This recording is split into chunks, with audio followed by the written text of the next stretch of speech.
Kulang daw sa makeup at lipstick si Castro at, pagpikit ng mataba. Sobra naman kayo kay Castro, 'wag gano'n. Tess Renon, hello, good morning sisi. Si Kong Pulong na lang daw ang, kulang sa pirma sabi niya. Sabadong, buti kayo matapang nagpapakita ng mukha. Yung PH update kasi puwedeng mag-traitor gano'n, kasi hindi kilala ang mukha. Mas okey kayo nina Mawi, Bibig Banat Bay, ganyan. Bakit magtago ng mukha? Hindi ko sasabihin. Takot na. Ano po ba hindi ko po kayang sagutin 'yan, ingrata, kasi hindi ako sila, 'no? Ako ang tantiya ko diyan baka makarami para makarami. Kasi kung hindi ka nagpapakita ng mukha, puwede kang gumawa ng maraming kunwari nagtagumpay ka na diyan, ganyan yung mukha mo, gawa ka na naman ng ibang mukha, maga tata ma multiply multiple, alam niyo yun, multiple channels puwede mo ma-create dahil iba-iba naman ang mukha mo. Ah, Ayun ang posible, 'di ba? Posible. Kaya matatalino po sila kasi puwede nilang bagu-baguhin ang mukha nila tapos malalaki views pare-pareho. Takot na lang mga congressman na ang problema dun, ako kasi ang brand ko po yung sarili ko, Badong Aratiles, eto po yun, 'no? Kinakailangan po na yun po yung sa'kin, eh. Kaya ako po ay, puwede rin yun, puwede rin mangyari na puwede kang gumawa ng content sa 'di ba 'pag wala kang mukha puwedeng gumawa ka rin ng content na maka-Duterte, puwede ka rin gumawa ng content na maka-BBM. Ayun, yun yung ano niyo, yun yung puwede ninyong tignan dun. Kayo po magde-demand nun kung talagang importante sa inyong makita niyo yung mukha, hindi naman kami. Kasi, kung hindi sila nagpapakita ng mukha at pinanonood niyo naman sila, ano bang problema dun, marami naman nanonood sa'kin. From, point of view ng isang ano 'yan, from point of view po ng isang vlogger, kanya-kanya pong gimmick para kumita, 'di ba, kami. O yun po naisip niya. Ako, pang-attract ko yung mukha ko. Kuya Buds, dapat pa bang paniwalaan lahat ng sinasabi ni BBM? Pangulo po siya ng Pilipinas, 'di ba? Tayo, marami tayong hindi na pinaniniwalaan sa kanya katulad ng mga nariyan lang yung mga flood control, na-overwhelm lang, yun kanya mismo yun, eh. Pero tayo yun kasi maka-Duterte tayo, duda tayo.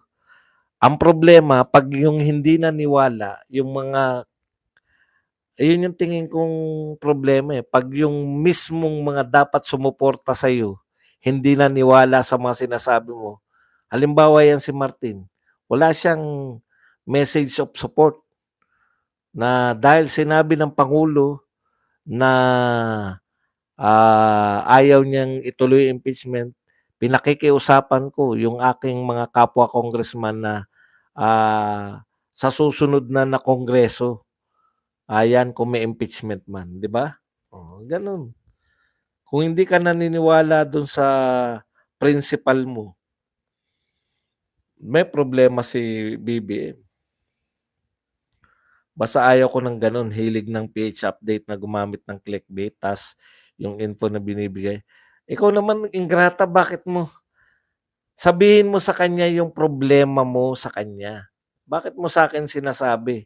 Lumalabas tuloy sinisiraan mo siya dito. Una, hindi ko siya kilala. Hindi ko alam kung ano diskarte niya sa buhay. Sinagot na kita, pero hindi hindi ako ano, kanya-kanya po 'yan, eh. Hangga't ang tingin ko gusto niyo sa tingin niyo gusto niyong makita yung mukha niya, kung marami nanonood sa kanya dahil sa hindi siya nagpapakita ng mukha, hindi naman siguro kasalanan 'yun. Ina-allow ni YouTube, eh, 'di ba? Ang, nagpapasuweldo po kasi sa'min si YouTube. Kung ina-allow po ni YouTube 'yun, sino po tayo para pagbawalan yung vlogger? Oo. May hawak na alas si Tamba against BBM kaya di niya masita. Jane Bramlett, Real Talk. Si Martin tahimik na kasi tinapon ko na. Wag gano'n, Oscar. Si Franz Castro na ba ang next Joma season? Aba hindi, malamang hindi. Kasi tumatakbo siyang senador, eh. Ibig sabihin, hindi siya pang-underground, 'di ba? Ano siya, eh, senador siya, eh. Ayaw ko maniwala sa vlogger na walang muka. Tunay na eh, opinyon niyo po 'yan, opinyon din niya. Ang dami nanonood sa vlogger na walang mukha, 'di tuloy-tuloy lang nila. Gano'n po talaga 'yun.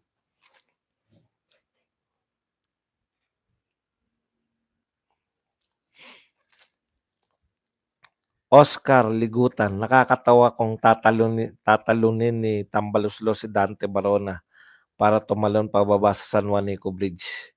Thank you, Kuya Buds, 'yan. Meron namang babae na nagreaksyon na nagpapa-cutie, cute pipi siya, hindi nagsalita. Never again to Haring Buhaya. Kuya Buds, 'pag na-impeach ba si VP Sara, forever na siyang hindi makakatakbo sa politics. Alam ko 'pag nilagay po dun, kasi nilalagay po 'yan alam ko, eh, na in perpetuity. Cannot run in office in perpetuity. Yun po yun, habang buhay na siya. Kaya lang, sabi nga ni BBM, ngayon, balik ko lang uli yung tanong ko sa mga nag-rally. Ilang araw po kayo na magra-rally? Kasi kami, ang tagal eh. Kayo ba ganun din o one time lang yan? Ano po napatunayan nyo? Meron bang 31 million? Puwedeng balikan si De Lima pero no power control si BP diyan, maniobra kasi lahat ng bangag. Aw, aw, aw. Karapatan niya itago ang kanyang muka. Bakit si Erap na-impeach pero nakatakbo pa rin mayor ng Maynila? Ah, ah, Hindi po siya na-impeach, nag-people power na po. Naunahan siya nagkaroon na ng ano, eh, nagkaroon na ng, hindi po siya napatanggal sa puwesto dahil sa impeachment. Napatanggal po siya dahil nag-resign siya dahil nag-people power. Gantihan natin sila, 10 senatorial slate, PDP laban, wag na tayong magdagdag ng iba at ipanaw sambayanan party list. B, Sir, kailan kaya mag-rally ang INC? Aba, hintayin po natin. Yung magra-rally sila masaya na ako, eh. Kaya hindi na po natin obligahin na ngayon na, tanong ka na bro. 'Di ba ang representative ay nirepresent niya constituent? Ni minsan hindi kami tinanong kung ganyan din ang gusto namin. Parang sariling interes lang ni-represent nila. Totoo po 'yan naman 'no, kaya lang po sa setup po natin yung pagboto niyo po, yun po yung pagbibigay sa kanila ng hindi po yung kada hakbang kokonsultahin kayo, eh. 'No, yung pagboto niyo po sa kanila, yun po yung ibig sabihin na pumapayag kayo na i-represent niya kayo. Kaya po kung hindi niyo po nagugustuhan yung pagre-represent sa inyo ng inyong representative, eh, sa balota niyo rin po yan papatunayan. Sir Badong, sana makakuha ng 1/3 na boto para tuloy ang impeachment para masaya ang taong bayan. O sa sobrang kagalakan mo nga bumabaliktad ka pa sa kasiyahan, eh. Alam mo, papaalala ko lang sa'yo 'no, nung panahon na tahimik si VP Sara, inintriga niyo na mag-resign ka na, total wala kang ginagawa, ang daming sinabi ng tatay mo tsaka kapatid mo laban kay ano, hindi mo man lang napigilan. Mag-resign ka na sa DepEd. Papaalala ko lang sa'yo, kasi be careful what you wish for what you wish for, baka magkatotoo, 'no? Nasisiyahan ka na hindi mo ba alam yung epekto nun? Kung ngayon wala pang impeachment, nakakatagal po yung mga Duterte supporter ng ilang araw sa EDSA shrine. Paano kaya 'pag may impeachment na? Sana naiisip niyo 'yan mga nananalangin kasi hindi niyo inisip nung mag-resign si VP Sara, eh. Kaya siya nananahimik, bahagi siya ng administrasyon. Tinulak niyong mag-resign, nung nag-resign, 'yan na, wala ng tigil. Kaya be careful what you wish for. Yung mukha ni Jared parang SpongeBob, yun yung pala gimmick niya para sumikat kaya pala tawa lang ng tawa. Puwede balikan si De Lima pero no power. Sobrang ambisyoso naman 'to si Bong Revilla, gusto maging VP agad. Kung ma-impeach si VP Sara at 'di na nakatakbo in any public offices, it is advisable for her to resign like ERAP para makatakbo po pa siya, for presidency for 2028, watching from California. Bakit siya magre-resign? Bakit po siya magre-resign? Si ERAP po napilitang mag-resign. Siya, bakit po siya magre-resign? May nagpi-people power na ba laban kay VP Sara? Wala naman, eh. Binoto po siya ng 32 million. Bakit po siya magre-resign? Para sa kapritsyo nila? Gusto nila mag-resign, magre-resign siya. Kanino siya susunod? Sa kanila? Iilan lang yang mga yan. Kahit ba lahat ng congressman manawagan na mag-resign siya, 300 lang sila. Kumpara mo sa 32 million, bakit sila masusunod? Tanong ako, Kuya Buds, paano kung biglang mag-resign si VP as VP? Tutuloy pa kaya impeachment niya? Pwede po yun. Si Donald Trump po, natalo na, ini-impeach pa nila para hindi na makatakbo. Lumabas pala ulit si Baba Reyes, mukhang naghihirap na si Uncle. Wala nang pang Starbucks, partida pa yang galit siya sa Amerikano. Kuya Badong, like Dan, yan, Vilma. Para sa akin, Sir Badong, si Piatos at legit base sa aking nakalap, si Piatos sa isang civilian agent at hindi pwede i-reveal for safety. Yun na nga, alam po ng mga mamamayan yan, eh. Di ba? Alam po ng mamamayan, parang mga congressman lang po ang hindi nakakalam. Dyan naman si Mayor Baste or Kong Pulong 2028. Bakit niyo po gustong mag-resign? Yun yung tanong ko, eh. Binoto po yan ng 32 million. Kahit ba na, hindi ko maintindihan kung bakit po kailangan niya mag-resign porket maingay yung 300 na congressman. Di sila nagwagi. Walang kahirap-hirap, hindi na kinakailangan i-impeach, nag-resign na. Kayo naman, no? May kasalanan ba siya para mag-resign?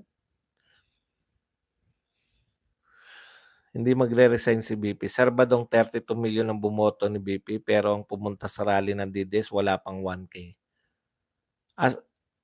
Alam mo Eros, sabi mo nga, 32 million ang bumoto. Hindi 32 million ang nag-rally para kay BP Sara. 32 million ang bumoto. Oh, mula dun sa sinabi mo, yun na yun. 32 million ang bumoto, walang pasok nung bumoto sila. 32 million bumoto, pumunta sila sa pinakamalapit na presinto. 32 million ang bumoto kay BP Sara. Noon, nung yung Maisog Rally sa iba't ibang lugar, marami sa Davao, marami sa Cebu, marami dito sa Tagum City. Hinahanap nyo pa rin, nilalangaw pa rin. Support na kay BP Sara yun, umiikot sa buong Pilipinas.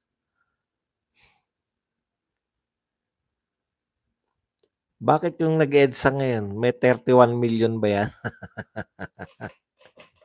Ang tanong, tatagal ba sila katulad nung nasa nagnakaw si Sarah Mau. Oh, kita mo ikaw na lang tumatawag niyang Sarah Mau. Kasi hindi naiintindihan, eh. Sa totoo lang, hindi naiintindihan yung Sarah Mau niyo. Hindi ko pa ipaliwanag yan, kaya bahala ka. Impeachment ni BP wala yun. Wala silang ebidensya ang Tuadcom. Tapos ikaw naman ay magnanakaw lol, galit ka sa China pero lahat ng gamit mo silang gamay gawa. Sana bukas 2028 na. Sino ba naman magbibigay ng delikadong information tapos sasabihin ng pangalan mo, mga spy yan? Kaya nga po confidential, eh. Tens of thousands naman ang viewers sa mga Duterte vloggers. Siyempre si Mary Grace Piatos, informant siya. Sino ba namang gusto mag-informant na bigay name mo kung di ka papatay ng mga drug lords or NPA? Lack of knowledge is dangerous. Hindi po, little knowledge is dangerous. Kasi lack of knowledge, anong danger mo nun? Nakanganga ka lang nga. Wala kang nga alam, eh. Pero yung little knowledge, katulad niyan, asan ang 32 million? Bakit wala sa EDSA? Kasya ba sa EDSA yung 32 million? Sana ma-impeach na si Fiona, parang panalo ang taong bayan. Paulit-ulit ka lang naman. Sabi ko nga, be careful for what you wish for. Impeachment for political interest ni Tambaluslos, sakim sa kapangyarihan. Alam niyang di niya kaya si BP Sara na makatunggali SOSAD.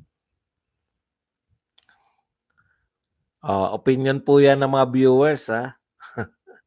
Mga kayo, masyado kayo kung hindi nyo kaya sa politika, wag po kayo magpolitika. Boss Boy Bawang daw nakauna kay Raul Manuel. Megatron, kaya ka palaging natatalo ni Optimus. Yan. Ako na ang mamumuno sa Decepticons, buwang ka. Naku, ang ending si BBM palang matanggal sa pwesto. Yung mga bangag vloggers, ano naman tawag mo kay BBM at Martin? Mga santo? Walang anomalya? Di kayo na malinis, walang bahid. Wala naman pong problema na nananawagan yung mga congressman ng, di ba, ang katwiran nila, bakit nila inimbestigahan si BP Sara?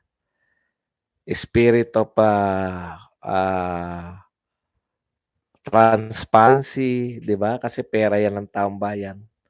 Hindi ba pera ng taong bayan yung flood control project, ginamit sa flood control? Hindi ba pera ng taong bayan yung budget ng PhilHealth na nilipat nyo? Hindi ba pera ng taong bayan yung pinagbentahan ng ginto?